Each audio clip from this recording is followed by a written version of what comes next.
మొన్నటి వరకు హస్తం పార్టీ ఆపరేషన్ ఆకర్ష్ జోరుగా సాగగా బీఆర్ఎస్ పార్టీ ఎమ్మెల్యేలు ఒకరి తర్వాత ఒకరు వరుసగా కాంగ్రెస్ తీర్థం పుచ్చుకున్నారు.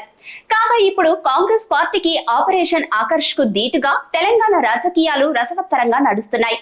ఇన్ని రోజులేమో బీఆర్ఎస్ ఎమ్మెల్యేలు ఒక్కొక్కరిగా కాంగ్రెస్ కండువా కప్పుకుంటూ గులాబీ బాస్ కేసీఆర్ కు షాకుల మీద షాకులు ఇచ్చిన విషయం తెలిసిందే. కాగా ఎండలు తగ్గిపోయి వానలు మొదలైనట్టుగా ఇప్పుడు వాతావరణం ఒక్కసారిగా మారిపోయింది. కాంగ్రెస్ పార్టీలో చేరిన ఎమ్మెల్యేలు మెల్లిగా ఇంటిబాట పడుతున్నట్టు సూచనలు అందుతున్నాయి. ఇటీవలే కాంగ్రెస్ కండువా కప్పుకున్న గద్వాల్ ఎమ్మెల్యే బండ్ల కృష్ణమోహన్ రెడ్డి ఈ రోజు తిరిగి సొంత గూటికి చేరుకోవడం తెలంగాణ రాజకీయాల్లో హాట్ టాపిక్ గా మారింది. అయితే బండ్ల బాటలోనే మరో ముగ్గురు బీఆర్ఎస్ ఎమ్మెల్యేలు కూడా మళ్లీ హస్తం దోస్తీకి కటిఫ్ చెప్పి బీఆర్ఎస్ కారు ఎక్కేందుకు సిద్ధంగా ఉన్నట్టు వార్తలు వైరల్ అవుతున్నాయి. ఈ వార్తలకు ఇదిగో సాక్ష్యం అంటూ ఓ ఫోటోను కూడా బీఆర్ఎస్ శ్రేణులు సోషల్ మీడియాలో వైరల్ చేస్తున్నారు. బీఆర్ఎస్ గర్ వాపసి కార్యక్రమంలో భాగంగా Jagtial MLA doctor Sanjay, Chevella MLA Kale Yadaiah, Bhadrachalam MLA Tellam Venkatrao తిరిగి సొంత గూటికి వచ్చేందుకు నిర్ణయించుకున్నారని వార్తలు వినిపిస్తున్నాయి.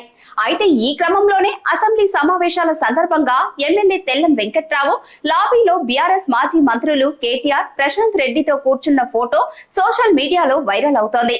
దీంతో పాటు ఈ విషయాన్ని బీఆర్ఎస్ లోని అగ్రనేతలు కూడా ధృవీకరిస్తుండటంతో గర్ వాపసి వార్తలకు బలం చేకూరుతోంది. ఇదిలా ఉంటే పార్లమెంట్ ఎన్నికలకు ముందు తర్వాత కలిసి మొత్తం 10 మంది బీఆర్ఎస్ ఎమ్మెల్యేలు కాంగ్రెస్ కండువా కప్పుకున్నారు.